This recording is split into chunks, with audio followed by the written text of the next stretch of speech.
श्री कृष्ण जन्माष्टमी 16 या 17 अगस्त को कब है? व्रत किस दिन रखना उत्तम रहेगा?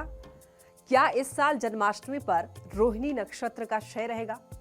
सही तिथि और श्री कृष्ण पूजा का शुभ मुहूर्त और पारण का समय जानने के लिए अगर आप सही जगह ढूंढ रहे हैं तो मैं आपको ये बता दूं, यही सही जगह है जहां इन सारे सवालों के जवाब आपको मिल जाएंगे। नमस्कार, मेरा नाम है लक्ष्मी और आप देख रहे हैं फोक शास्त्र। देखिए, जन्माष्टमी का त्योहार पूरे भारत में बड़े ही धूमधाम से मनाया जाता है और न केवल भारत में बल्कि विदेशों में भी जन्माष्टमी मनाया जाता है। ये दिन भगवान श्री कृष्ण के जन्मोत्सव का प्रतीक है।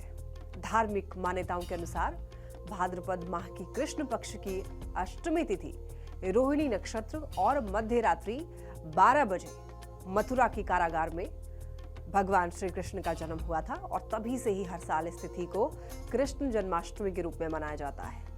तो भक्त जो है इस दिन उपवास रखते हैं, घरों और मंदिरों को सजाते हैं, रात को 12 बजे भगवान का जन्मोत्सव धूमधाम से मनाते हैं। जन्म के बाद कान्हा को झूले में बिठाकर आरती उतारी जाती है और उसके बाद व्रत खोला जाता है। इस साल जन्माष्टमी का पर्व 16 अगस्त 2025 को मनाया जाएगा। हालांकि इसकी जो तिथि 15 अगस्त 2025 की रात 11:49 से शुरू हो रही है और 16 अगस्त की रात 9:34 तक रहेगी। स्मार्त परंपरा के अनुसार निश्चित काल की पूजा का शुभ मुहूर्त 16 अगस्त की रात 12:05 से लेकर के 12:47 तक है और व्रत का पारण जो है वो 16 अगस्त की रात 9:24 के बाद किया जा सकता है।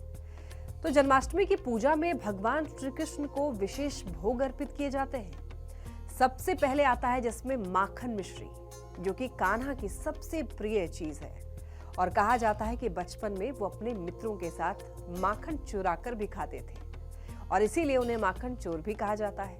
तो इस दिन देखिए, शुद्ध माखन में मिश्री मिलाकर भोग लगाने से भगवान प्रसन्न होते हैं। इसके बाद आता है मोहन भोग, जो गेहूं के आटे को शुद्ध घी में भूनकर पंचमेवा और मिश्री के चूर्ण से तैयार किया जाता है और ये भी कान्हा को बहुत पसंद है। दही से बना हुआ श्रीखंड भी जन्माष्टमी पर शुभ माना जाता है क्योंकि श्री कृष्ण को दही से बनी हुई चीजें बहुत प्रिय है।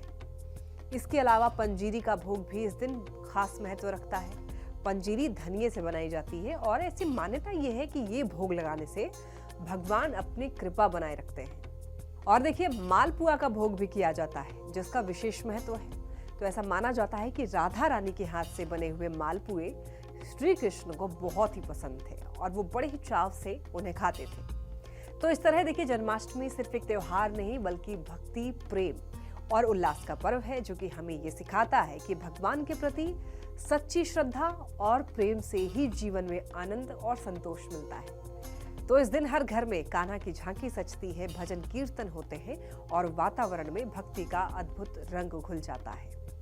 आप सभी को मेरी तरफ से हैप्पी जन्माष्टमी।